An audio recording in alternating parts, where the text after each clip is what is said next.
บรรยากาศในยามเช้าทุกคนเลยเลาะเก็บผักเก็บมะแข่ง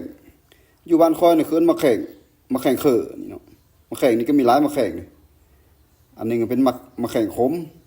แต่อันนี้เป็นมะแข่งตามป่าบ่ได้ปลูกมะแข่งตามธรรมชาติเป็นมะแข่งเขือเนาะนี่เป็นอันนี้นะหลายคนก็จะได้กินแล้วเนาะเคยได้กินแล้วนี่ไปต้มจำเจ้าหรือว่าเฮ็ดซุปเส้นน้ำผัก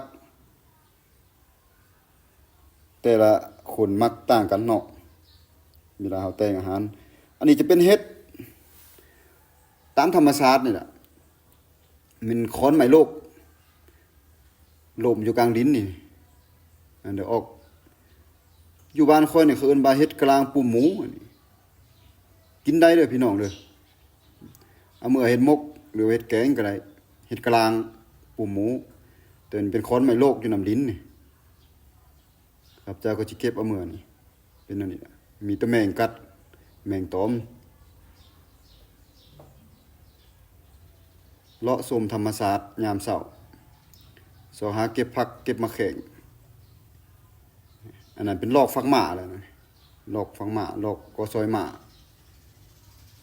ตามห้วยตามหอง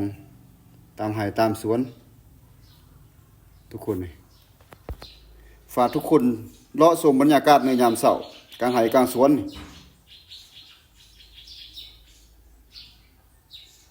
เก็บมะแข่งมะเขือ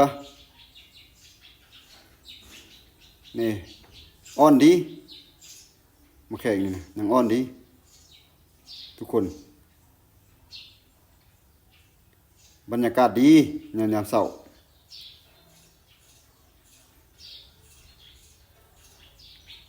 เอาซ้ำนี้ก่อน